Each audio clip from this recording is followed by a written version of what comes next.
경기도에 사는 63세 정한국 씨는 최근 중고나라에서 사기를 당했습니다. 낚시를 취미로 하던 정 씨는 가지고 싶었던 낚싯대가 있었는데 새 것은 너무 비싸 중고로 구매하기를 희망했습니다. 정 씨는 직접 만나 거래를 하고 싶었지만 원하던 낚싯대를 가지고 있던 사람은 지방에 살고 있어 하는 수 없이 택배로 물건을 받아야 했습니다. 정 씨는 의심이 들긴 했지만 설마 사기를 치겠냐는 생각으로 150만 원 상당을 송금했습니다. 정 씨는 물건이 제대로 올지 조마조마했습니다. 이후 정 씨의 집에 택배가 도착했습니다. 정 씨는 설레는 마음에 박스를 열었지만 그 안에 들어있던 것은 낚싯대가 아니라 돌멩이였습니다. 정 씨는 그제서야 자신이 사기를 당했음을 깨달았습니다. 당연히 정 씨는 물건 보낸 사람에게 연락을 했지만 더는 답장이 오지 않았습니다. 정 씨는 속상한 마음에 다음날 아침부터 거리에 나왔습니다. 정 씨는 산책을 하다 자꾸만 분한 마음이 들었습니다. 잠깐 벤치에 앉아있던 정 씨의 맞은편에 정 씨보다도 더 낙담한 표정을 짓고 있는 또래처럼 보이는 사람이 앉아 있었습니다. 그 남자는 곧 안 좋은 선택이라도 할 것처럼 고개를 푹 숙이며 한숨만 쉬고 있었습니다. 부침성이 좋았던 정 씨는 그 남자에게 다가가 말을 걸었습니다. 무슨 안 좋은 일이라도 있으세요? 정 씨의 말에 경계하던 남성은 어디 하소연할 데도 없었는지 정 씨에게 그간 있었던 일을 말해주기 시작했습니다. 신탁사기요? 그게 뭐예요? 저는 처음 들어보는데. 저도 이번에 당하면서 처음 알게 된 사기예요. 혹시라도 이사 가거나 집 거래할 일 있으면 조심하세요. 이 남자는 자기가 최근에 신탁 사기를 당했다며 원래 살던 집에서 쫓겨나게 생긴 데다 심지어 그간 살았던 기간 동안 월세 비용까지 내야 할 판이라며 세상을 원망했습니다. 이 남자는 집주인과 전세 계약을 해서 문제없이 살고 있었습니다. 그러던 어느 날 이 남자는 중간에 이사를 가려고 했습니다. 이사를 가려면 다음 세입자를 구해야 했기에 인근 공인중개사를 찾아가 매물을 올려달라고 직원에게 부탁했습니다. 하지만 직원은 의아한 표정을 짓더니 이내 알 수 없는 말을 했다고 했습니다. 무슨 문제가 있나요? 이 남자는 공인중개사 직원에게 물었습니다. 이 건물은 지금 신탁이 걸려 있기 때문에 신탁회사랑 우선수익자 동의서가 필요한데 가지고 있으세요? 그게 없으면 매물을 올릴 수가 없어요. 직원의 말은 김 씨가 다 처음 들어보는 말이었습니다. 이 남자는 직원의 말을 듣고 다시금 계약서를 찬찬히 살폈습니다. 꼼꼼하게 확인해 보니 직원이 말한 단어들이 계약서 특약사항에 적혀 있었습니다. 정확하게 이해가 되지는 않았지만 어쨌든 동의서가 필요하다길래 이 남자는 곧장 자신의 계약을 중개한 다른 공인중개사에 가서 서류를 요구했습니다. 하지만 다른 공인중개사 직원은 이미 그 동의서를 받은 것이 아니었냐며 책임을 떠넘겼습니다. 공인중개사 직원은 자꾸만 동의서를 주겠다는 말만 하고 동의서를 주지 않았습니다. 그제서야 사기라는 걸 깨달았죠. 정 씨는 정확하게 이해하지 못했습니다. 그러자 이 남자는 신탁이라는 게 뭔지 설명해 주기 시작했습니다. 신탁이란 기존 집주인인 위탁자가 신탁회사의 임대주택에 대한 관리 처분을 맡긴다는 것입니다. 즉 집에 대한 소유권은 신탁회사가 가지게 되는 것입니다. 집주인은 이렇게 집에 대한 소유권을 넘기고 그것을 담보로 거액의 대출을 받을 수 있기 때문에 이렇게 신탁계약을 진행하는 것입니다. 하지만 정 씨와 대화를 나누던 남자의 집주인은 이렇게 소유권을 신탁회사에 맡겼음에도 불구하고 자기가 아직도 집주인인 것 마냥 신탁회사의 동의 없이 자기 마음대로 이 남자와 계약을 맺어버린 것입니다. 사실상 원래 신탁회사가 그 집에 대한 소유권을 가지고 있기 때문에 신탁회사 입장에서는 김 씨가 불법 점유를 했다면서 지금까지 살았던 기간만큼의 월세를 달라고 했습니다. 이 남자는 전세 자금도 못 받고 심지어 1,000만 원 단위의 월세까지 갚아야 하는 상황에 놓였던 것이었습니다. 집주인은 뭐래요? 뭐라긴요. 자기는 돈 없다면서 돈 못 준다고 하죠. 이번에 보니까 다른 지역에서는 심지어 공인중개사까지 이 똑같은 사기를 당했다 그러더라고요. 결론적으로 이 남자는 거의 2억이 넘는 돈을 신탁 사기로 잃게 됐습니다. 이게 자신의 거의 전 재산이었다며 은퇴도 한 상태인데 앞으로 어떻게 살아야 할지 모르겠다고 말했습니다. 여러분은 신탁 사기라는 말을 들어보셨나요? 갈수록 사기 수법도 참 다양해지는 것 같습니다. 이렇게 신탁회사와 계약을 해놓고 신탁회사의 동의 없이 자기 맘대로 다른 임차인과 계약을 하며 사기를 치는 경우가 최근에 많이 생기고 있다고 합니다. 문제는 신탁회사들이 이것을 방치하고 있다는 사실입니다. 신탁주택에 대한 임대차 업무나 월세 임대료 관리비, 청소, 수리 등의 관리 업무는 모두 신탁회사가 아닌 기존 집주인이 담당하고 있다고 합니다. 사실상 신탁회사는 기존 집주인이 소유권을 주장하며 임차인과 계약을 하려고 하는 사실도 다 알고 있습니다. 하지만 어차피 위의 사례처럼 자기들은 나중에 소송을 걸어서 돈을 받으면 되니까 손해볼 것이 없다는 생각으로 그저 방치하는 것입니다. 이에 대해 법적인 제도가 하루빨리 만들어져야 할 것 같습니다. 아직도 정말 많은 신탁 사기 피해자들이 신탁주택에서 쫓겨나고 있다고 합니다. 많은 분들이 아직도 우리나라를 사기공화국이라고 칭하며 사기죄에 대한 약한 처벌에 불만을 가지고 있습니다. 안타깝게도 사기 관련 형량이 더 세지는 것은 아주 오랜 시간이 걸릴 것 같습니다. 그렇다면 우리가 할 수 있는 것은 사기를 당하지 않도록 예방하는 것밖에는 없습니다. 신탁 사기를 당하지 않기 위해서 다음을 항상 확인하는 것이 좋습니다. 첫째는 신탁원부를 보는 것입니다. 신탁원부란 집주인이 신탁 등기 시 제출해야 하는 서류입니다. 신탁원부는 가까운 법원 등기과 혹은 등기소에서 발급이 가능합니다. 신탁원부를 받기 위해서는 해당 부동산의 주소와 신탁원부 번호가 필요합니다. 등기부등본을 통해 파악한 신탁원부 번호로 신탁원부 발급을 요청하면 됩니다. 만약 내가 살려고 들어간 곳에 신탁계약이 되어 있는 집이라면 쳐다도 보지 않겠다는 생각을 하는 것도 좋습니다. 이런 것을 확인하는 것이 머리 아프다는 생각이 들 수 있습니다. 하지만 귀찮다는 이유로 이런 확인조차 하지 않으면 나중에 정말 크게 후회하게 될 수 있습니다. 주변의 전문가 혹은 자식들에게 도움을 요청해서라도 필히 이 부분은 확인을 하는 것이 좋습니다. 두 번째는 너무 싼 가격에 집이 나온다면 의심하는 것입니다. 50% 할인 분양이라든지 시세보다 1억 싼 전세 이런 걸로 현혹한다면 거의 100% 사기일 확률이 높습니다. 큰 계약을 할 때는 항상 의심하는 습관을 가지는 것이 좋습니다. 정 씨와 신탁 사기를 당한 남자가 대화를 하는데 흥미가 있었는지 다른 벤치에 있던 20대 청년이 다가와 말을 걸었습니다. 이 청년의 표정도 말이 아니었습니다. 이 청년은 자기도 비슷한 신탁 사기, 그 중에서도 오피스텔 신탁 사기를 당했다며 자기의 이야기를 하기 시작했습니다. 이 청년은 보증금 1,000만 원에 월세 70만 원으로 입주를 했습니다. 하지만 지난달에 금융기관으로부터 집이 공매로 넘어가니 집을 비우라는 공문을 받았다고 했습니다. 하루아침에 살 곳을 잃게 돼 부모님 집에 들어와 살고 있는데 몸이 안 좋으신 아버지가 이 사실을 알게 되면 건강이 더 악화되실까봐 부모님께는 이 사실을 말하지 못한 모양이었습니다.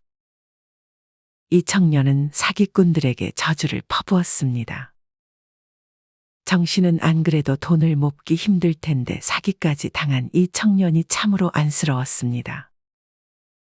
목청 높여 얘기하던 청년의 목소리를 듣고 근처를 지나가던 중년 여성도 무리에 합류했습니다. 이 여성은 자기는 민간임대 아파트 사기를 당했다고 했습니다. 이 여성은 최대 10년을 거주할 수 있고 재산세나 취득세 등 세금을 낼 필요가 없으며 임대계약이 끝나면 거주자에게 분양 우선권을 비교적 싸게 매입할 수 있다는 말에 혹해 민간 임대 아파트를 들어갔습니다. 하지만 나중에 알고 보니 이 여성이 계약한 집은 아직 사업계획 승인도 나지 않은 상태였고 집주인은 이 상태에서 임차인을 모집하고 있었습니다.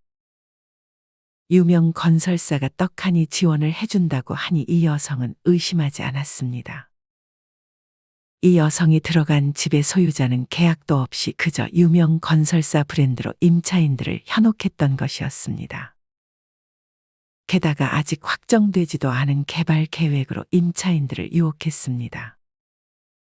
이 사기꾼들은 향후에 GTX-C 노선 정차가 검토되고 있는 전철역에서 가까운 데다가 미래의 분양 전환 시 상당한 시세 차익을 낼 수 있다는 문구로 가입자를 끌어모았습니다.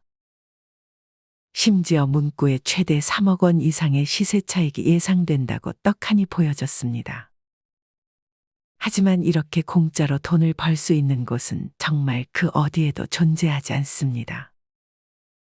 시청이나 구청에 사업계획이 승인됐는지 물어봤어야 했어요. 유명 건설사와 계약되었다면 공식 계약 여부를 확인했어야 했는데 나중에 알고 보니 실제로 계약을 하지 않았다 하더라고요. 이 여성의 사례처럼 사업계획 승인도 나지 않은 상태에서 임차인을 모집하면서 유명 건설사의 허위 광고를 내세우는 사기 유형은 가장 흔한 사기 유형입니다. 이런 사기를 당하지 않기 위해서는 광고로 내세운 건설사와 정식 계약 여부를 확인해 봐야 하고 토지 소유권 상태를 직접 확인해 봐야 합니다. 무엇보다 과도하게 시세 차익을 낼 수 있다고 대놓고 말하는 곳은 일단 거르고 보는 것이 좋습니다. 정 씨는 사람들의 얘기를 듣고 자기가 당한 중고나라 사기는 아무것도 아니구나 하는 것을 느꼈습니다. 정 씨는 같이 안타까워해 주다가 이내 점심을 먹으러 식당으로 향했습니다. 정 씨는 홀로 국밥을 한 그릇 주문하고 TV가 보이는 곳에 자리를 잡고 앉아 있었습니다. 식당의 TV에는 뉴스가 틀어져 있었습니다. 뉴스에서는 최근 노인들을 대상으로 하는 주식 리딩방 사기에 대한 얘기가 나오고 있었습니다. 정 씨가 몰입해서 뉴스를 보고 있었는데 갑자기 식당의 TV가 꺼졌습니다. 알고 보니 정 씨의 옆에서 밥을 먹던 남자가 뉴스가 보기 싫었는지 욕을 하며 TV를 꺼버린 것이었습니다. 혼잣말 하는 것을 들어보니 자기도 똑같은 주식 리딩방 사기를 당한 듯 싶었습니다. 정 씨는 조심스레 이 남자에게 말을 걸었습니다. 이 남자도 아까 공원에서 만난 남자와 마찬가지로 어디 하소연할 데가 없었는지 아직 가족에게도 말하지 못했다며 정 씨에게 그간 있었던 일들을 말해주기 시작했습니다. 정 씨는 국밥이 나온지도 모르고 몰입해서 이 남자의 얘기를 들었습니다. 처음에는 그냥 지인이 어디 재밌는 데가 있다며 같이 놀러 가자고 했어요. 그곳에는 나랑 비슷한 또래의 노인들이 많이 있었고 웬 젊은 남자들이 재롱을 떨고 있었어요. 처음에는 소외된 노인들에게 말도 걸어주고 싱글싱글 웃으면서 잘해주니까 참 좋은 사람들이라고 생각했죠. 생각해봐요. 외로운 어르신들 모셔다가 즐겁게 해주면서 시간 때워주니 좋은 감정이 생길 수밖에 없죠. 그 다음엔 어떻게 됐어요? 그렇게 잘해주다가 갑자기 어떤 카톡방으로 들어오라고 했어요. 이 남자는 이때 눈치채고 빠져나왔어야 했다며 한숨을 쉬었습니다. 그 카톡방에서는 주식 종목을 추천해주면서 투자를 유도하는 바람잡이들이 상당히 많이 있었다고 했습니다. 이 남자는 그동안 받은 것들도 있고 해서 소액으로 투자를 하기 시작했습니다. 하지만 이 남자는 안 그래도 먹고 살기 바쁜 자식들에게 손 벌리기 싫고 병원비와 생활비 부담은 계속 커지는데 연금처럼 매달 먹고 살만한 배당금을 준다는 말에 점점 더 많은 돈을 투자했습니다.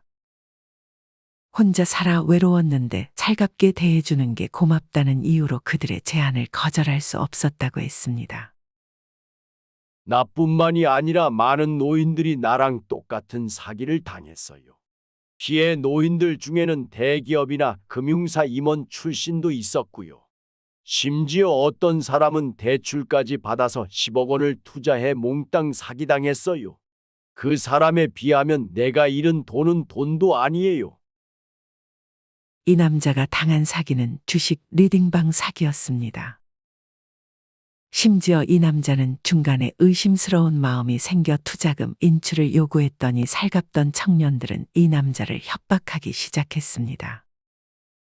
이 사기꾼들은 투자금을 인출하면 금융당국의 감시를 받는다며 자금 세탁 수수료까지 요구했습니다.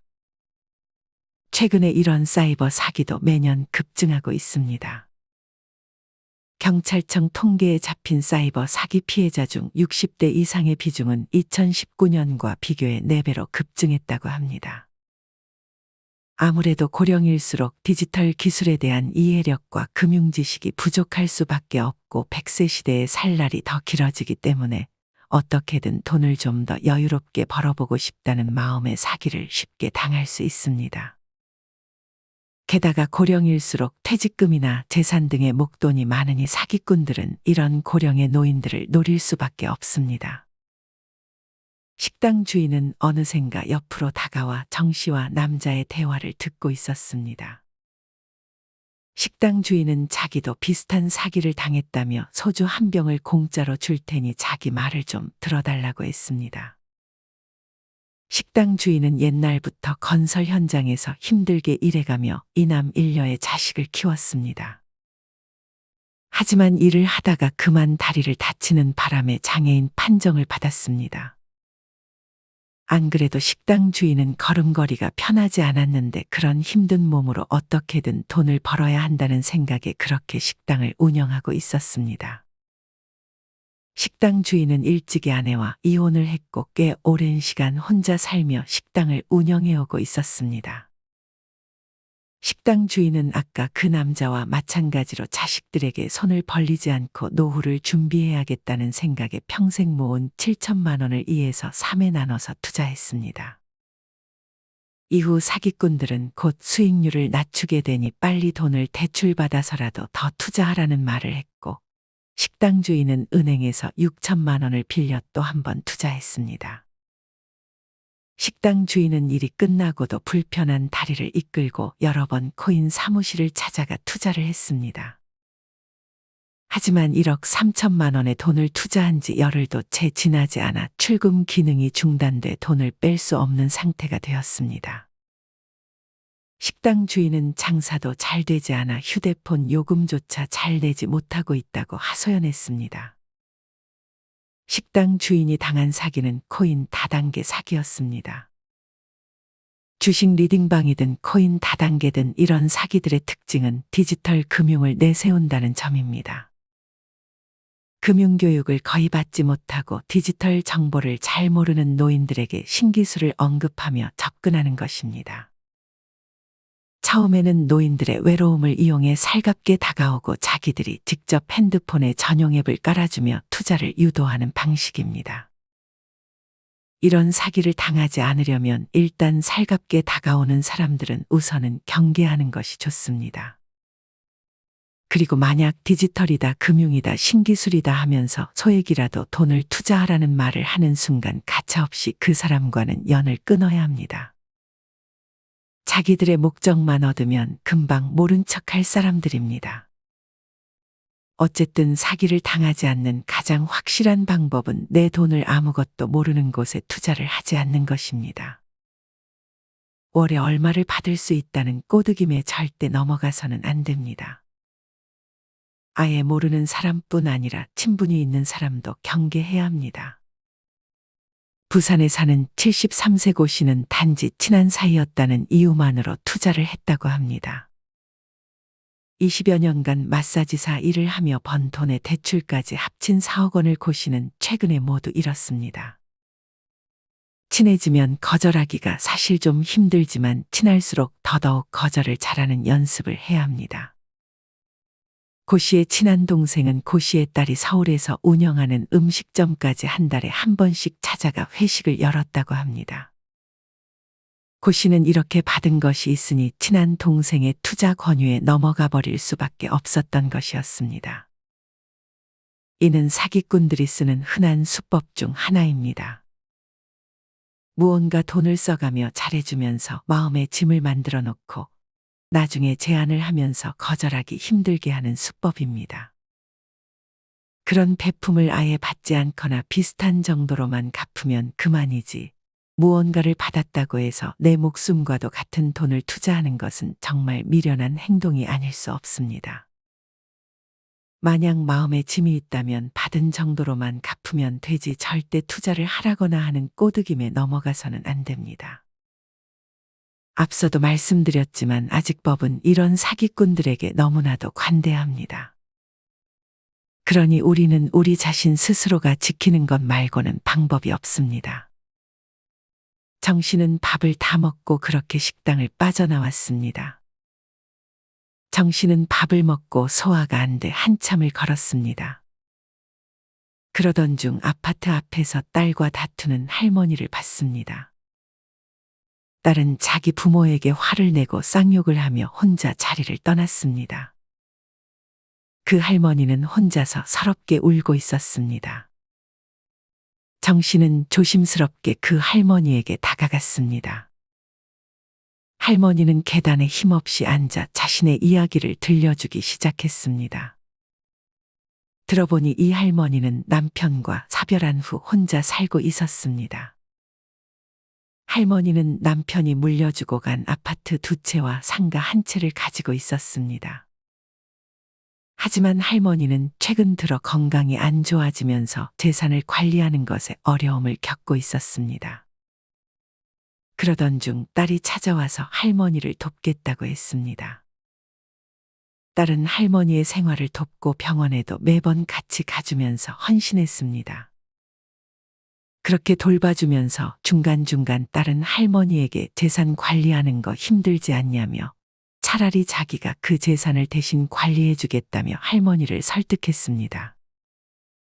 할머니는 그저 지극정성으로 돌봐주는 딸을 믿고 자신 명의의 부동산을 딸의 이름으로 해줬습니다. 하지만 딸은 재산 관리는커녕 아파트와 상가를 팔아서 수억 원의 이익을 챙기고 이제는 할머니에게 요양원에 들어가라고 말하고 집으로 돌아갔다고 했습니다. 심지어 이 사실을 안 아들과 며느리가 할머니의 집에 찾아와 왜 누나에게만 재산을 줬냐며 집을 난장판을 만들고 심지어 며느리가 할머니를 밀치는 바람에 할머니는 골절 진단까지 받아야 했습니다. 이 할머니는 모르는 사람이나 지인이 아닌 가장 가까웠던 자식에게 사기를 당한 것이나 다름없었습니다. 이런 사건을 접할 때마다 가장 위험한 사람은 가장 가까운 사람일 수도 있겠다는 생각이 들었습니다. 충남에 사는 68세 김 씨도 이 할머니와 사정이 비슷했습니다. 김 씨는 최근에 경도 인지장애 진단을 받았습니다. 김 씨의 아들은 김 씨의 재산 관리를 돕겠다며 법원에 후견인 신청을 했고 아들은 아버지의 후견인으로 지정되었습니다. 아들은 처음에는 지극정성으로 김 씨를 돌보고 김 씨의 재산을 투명하게 관리했습니다. 아들은 이후 김 씨의 연금을 관리한다는 명목으로 통장을 가져갔고 정기적으로 생활비를 지출하고 병원비를 납부했습니다. 하지만 얼마 안 가 아들이 점점 수상해지기 시작했습니다.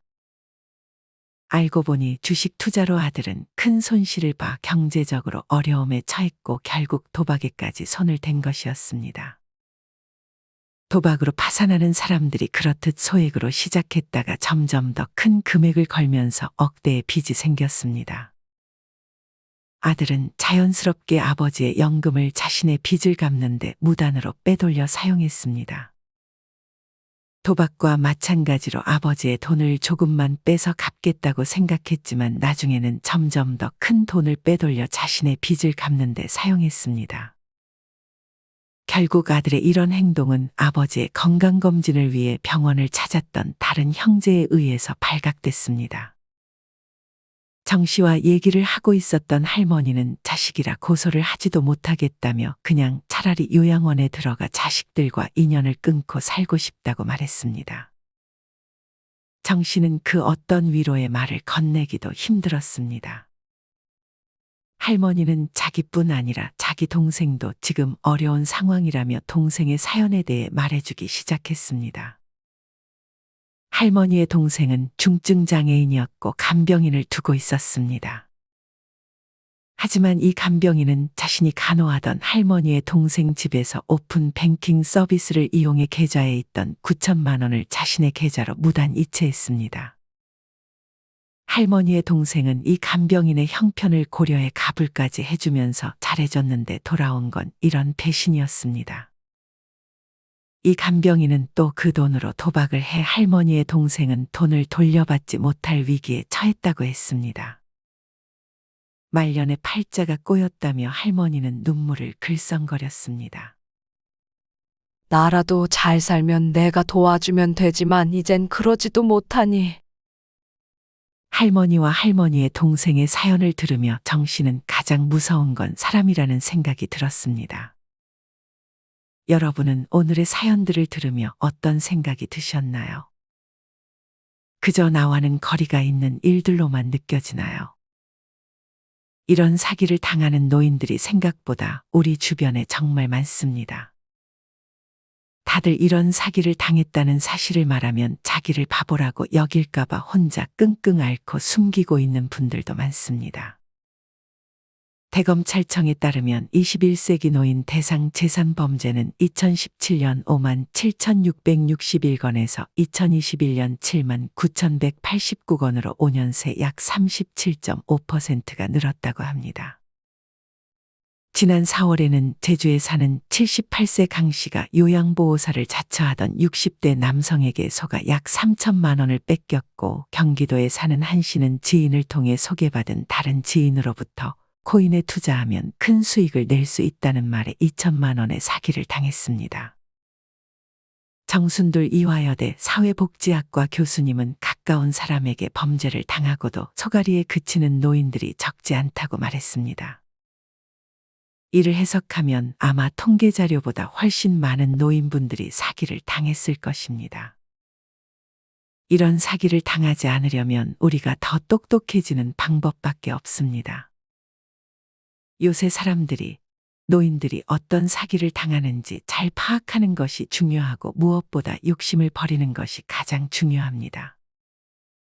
사기는 보통 상대방이 나보다 더 많은 정보를 알고 있을 때 당하기 쉽습니다. 내가 이런 사기에 대해서 미리 관심을 갖고 대비를 해야 사기를 당하지 않을 수 있습니다. 사기만 당하지 않아도 비참한 노후를 피할 수 있습니다. 우리 모든 구독자분들이 남은 여생 동안 절대 사기를 당하지 않기를 간절히 바랍니다. 이상으로 오늘의 영상을 마치겠습니다. 다음에 더 좋은 내용으로 찾아뵙겠습니다. 감사합니다.